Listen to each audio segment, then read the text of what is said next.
वालेकुम स्टूडेंट, उम्मीद है कि आप लोग खैरियत से होंगे। I am Salman Hasan, welcome to my YouTube channel perfect solution.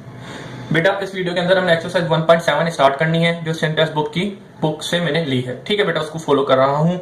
ठीक है, तो अब मैंने इस 1.7 जो स्टार्ट करनी है इसके अंदर हमने क्या करना है बेटा, इसके अंदर भी हमने लिमिट्स ही लेनी है। जिस तरह हमें एक्सरसाइज 1.6 में किया था उसी तरीके से यहाँ पे भी 1.7 में करनी है। लेकिन वहां पे क्या था, वहां पे हमें हर क्वेश्चन के साथ साथ लिमिट लिमिट लिखी हुई थी, लेकिन यहाँ पे क्या है, लिमिट मुझे बस एक बार कह दी गई है। तो लिहाजा मैं क्या करूंगा, हर अब क्वेश्चन जब मैं सोल्व करूंगा इंशाल्लाह आपको समझ आ जाएगा। लेकिन आपको लिमिट का बेसिक पता होना चाहिए क्या होता है कि अगर किसी लिमिट्स का क्या होता है, जिस तरह x इंटू ए दिया हुआ है तो यहाँ पे a की वैल्यू मुझे 2 दी हुई है ना, तो x जहां जहां x होगा वहां मैं क्वेश्चन के अंदर 2 पुट कर दूंगा। लेकिन आपको एक बात पता है, अगर आप डायरेक्ट लिमिट अप्लाई करते हैं तो किसी क्वेश्चन, अगर डायरेक्ट लिमिट आपने किसी भी क्वेश्चन के अंदर अप्लाई की तो उसका आंसर 0/0 आया या 1/0 आया, जिसको हम कहते हैं इन्फिनिटी। ठीक है, 1/0 आया या 0/0 आया, आप क्या कहते हैं, इस आंसर के अंदर आपने डायरेक्ट लिमिट पुट नहीं करनी। तो इसका मतलब उसके अंदर सबसे पहले आप सिंप्लीफिकेशन करोगे, उसके बाद आप क्या करेंगे, उसके बाद आप लिमिट अप्लाई करेंगे। ये बात तो आपने याद रखना है। 1.6 में भी हमने इसी तरीके से किया था, 1.7 में भी हमें यही करना है। क्या, अगर हम किसी क्वेश्चन के अंदर डायरेक्ट लिमिट अप्लाई कर दें 0/0 आ जाए या 1/0 आ जाए, जिसको हम इन्फिनिटी कहते हैं, ठीक है,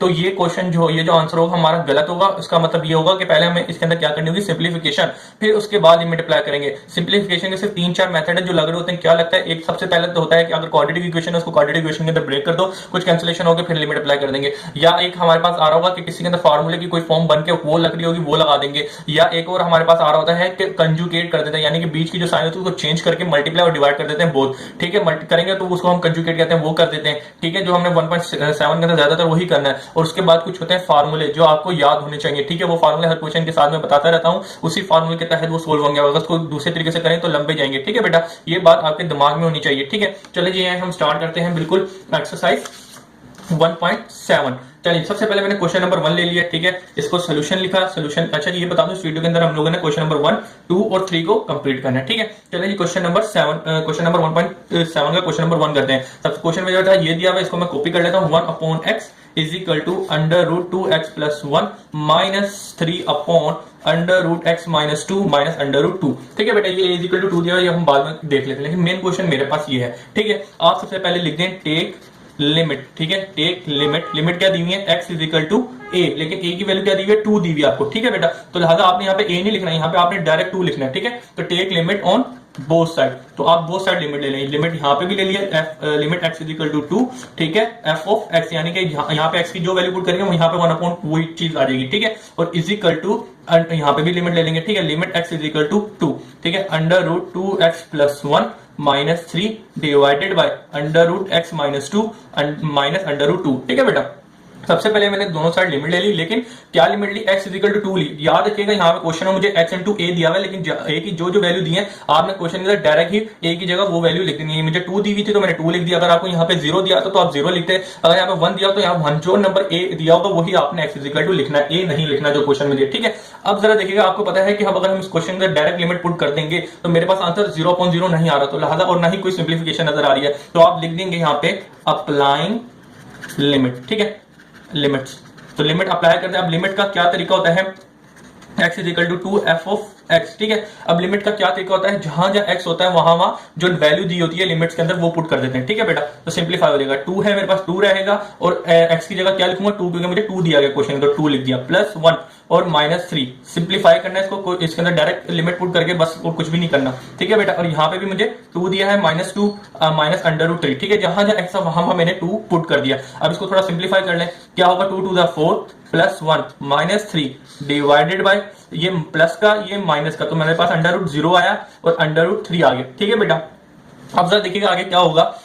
इसको अब लेके चलता हूं, तो ये 4 + 1 कितना होगा, 4 + 1 5 हो जाएगा, -3 अपॉन क्या है मेरे पास, -3। ठीक है, √0 करूंगा 0 आएगा और 0 को मैं खत्म करूंगा, ये आ जाएगा। आपका आंसर ये भी माना जा सकता है, लेकिन आपकी जो बुक के अंदर क्या किया गया है, माइनस यहाँ से क्या लिया, कॉमन लिया गया। जब माइनस कॉमन निकाला तो ये √5 माइनस का हो गया और ये माइनस का प्लस का हो गया। ठीक है बेटा, और अंडर माइनस ये आया। ठीक है, ये माइनस से माइनस कट के मेरे पास क्या बचा, -√, ठीक, √5 + 3 डिवाइडेड बाय प्लस का 3।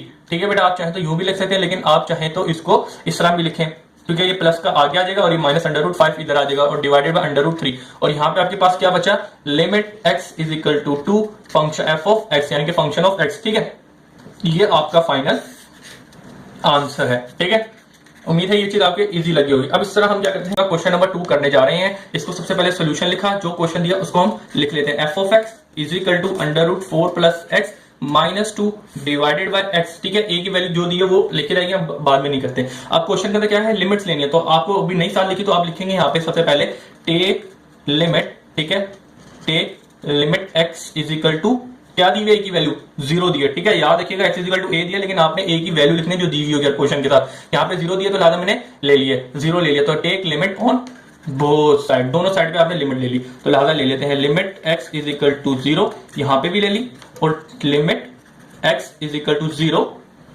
यहां पे भी ले ली मैंने। ठीक है बेटा, 4 plus x minus 2 divided by x. ठीक है बेटा, अब आपको क्या करना होता है कि अब इसके अंदर जरा देखिएगा, मैं क्या करूंगा, सिंप्लीफिकेशन करूंगा। तो आपको पता है कि इसके अंदर मैं डायरेक्ट लिमिट क्यों नहीं पुट करा बेटा, ये आप रफ में हर चीज ये काम है रफ में करेंगे। आप अगर इसके अंदर डायरेक्ट लिमिट पुट करेंगे, इसका आंसर 0/0 आ रहा होगा या 1/0 आ रहा होगा। तो इसका मतलब ये होगा कि आपने इसके अंदर क्या करनी है, सिंप्लीफिकेशन करनी है, उसके बाद लिमिट अप्लाई करनी है। तो लिहाजा इस क्वेश्चन के अंदर मुझे पता है कि क्योंकि डायरेक्ट लिमिट पुट करूंगा, सिंप्लीफाई आप लोग रफ में करिएगा, तो इसका आंसर मेरे पास 0/0 ही आ रहा होगा। ठीक है, 0/0 आ रहा होगा या इन्फिनिटी आ रहा होगा। तो लिहाजा सबसे पहले सिंप्लीफिकेशन करूंगा। तो आप एक बात दिमाग में याद रखना कि आपके पास पेपर में जितने भी क्वेश्चन आते हैं उनके अंदर सबसे पहले कोई ना कोई सिंप्लीफिकेशन हो रही होती है, उसके बाद सिंप्लीफिकेशन होती है, उसके बाद लिमिट अप्लाई कर होती है। इस तरह का कोई क्वेश्चन नहीं आता कि जिसके अंदर डायरेक्ट आप लिमिट पुट करें और आंसर दे दें, क्योंकि जिस तरह हमने पिछला क्वेश्चन किया था उसमें तो आपने डायरेक्ट लिमिट पुट कर दी थी। लेकिन अब जितने भी, क्योंकि ज्यादातर क्वेश्चन 1.6 में भी 1.7 में जितने भी आपके पेपर में आते हैं उसके अंदर सबसे पहले सिंप्लीफिकेशन है, फिर लिमिट अप्लाई करनी है। ठीक है, जिस तरह का ये वाला क्वेश्चन करें तो इसका मतलब इसके अंदर सिंप्लीफिकेशन करेंगे। बेटा अब जरा याद रखना कि इस तरह के जब क्वेश्चन है जिसके अंदर ना कोई फार्मूला लग रहा हो ना कुछ हो रहा हो, उसके अंदर हम करते हैं कंजुगेट। कंजुगेट का मतलब क्या होता है,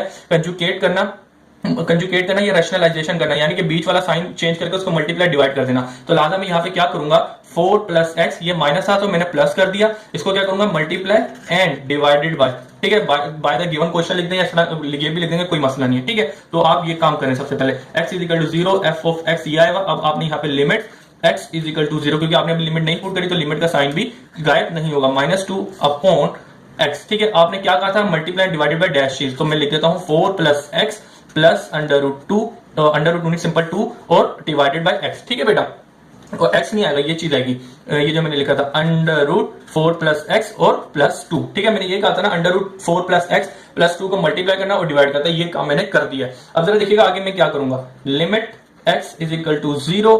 अब जरा देखिएगा ये दोनों चीजें क्या हो रही है, एक दूसरे से मल्टीप्लाई हो रही है। ठीक है, तो इनको मैं मल्टीप्लाई कर देता हूं, under root 4 plus x plus 2, ये काम कर दिया। अपॉन में क्या है आएगा x। ठीक है, और ये इससे मल्टीप्लाई होगा तो सिंपल इस तरह लिख दूंगा मैं 4 प्लस एक्स प्लस 2। ठीक है, अब जरा ऊपर एक फार्मूला देखिएगा, एक फार्मूला लग रहा है a minus B A plus B. ठीक है बेटा, ये किसके बराबर होते हैं, A square minus B square. तो लिहाजा ऊपर ये वाला फार्मूले की मदद से इसको सिंप्लीफाई करूंगा। तो जरा कर लेता हूं x इज इक्वल टू 0। ठीक है, अब सिंप्लीफाई करूंगा तो ये क्या होगा, अंडर रूट 4 प्लस एक्स का होल स्क्वायर माइनस 2 का whole square divided by x।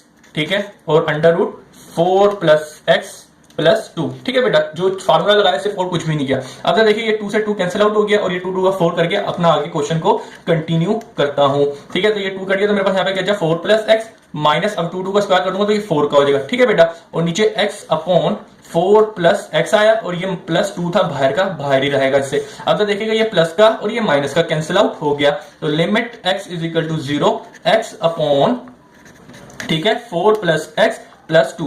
अब बेटा यहाँ पे एक चीज देखिएगा क्या हो रहा है, ये वाला x और ये वाला x कैंसिल आउट हो गया, तो मेरे पास क्या बचा, limit x is equal to 0, 1 upon under root 4 plus x plus 2। ठीक है बेटा, अब आप देख सकते हैं इसके अंदर मैं कोई सिंप्लीफिकेशन मजीद नहीं कर सकता, तो लिहाजा आप यहाँ पे लिख दें अप्लाइंग लिमिट। ठीक है, तो लिमिट आपको क्या, अप्लाइंग लिमिट्स। ठीक है, मैं ये लिख देता हूं। तो लिमिट आपको पता है क्या क्या होती है, जहां x होता है वहां उस x की वैल्यू आ जाती है, 0 दिया वहां 0 आ जाएगा। तो लिहाजा मैं लिख देता हूं 4 प्लस 0 प्लस 2। तो इसको सिंप्लीफाई करें, 1 अपॉन अंडर रूट 4 बचा। ठीक है, 0 के अंदर अगर 4 ऐड कर दूंगा तो मेरे पास वही वैल्यू आएगी। तो अब मैंने क्या किया, 4 का स्क्वायर रूट लूंगा, 2 आ गया, plus 2 is equal to 1 upon 4। ठीक है बेटा, 2 और 2 1 अपॉन 4। लिहाजा आपको जो फाइनल आंसर बना आपके पास गया था limit x is equal to 0, f of x is equal to 1 upon 4। तो दैट योर रिक्वायर्ड आंसर। उम्मीद है बेटा ये चीज भी आपकी क्लियर हो गई होगी।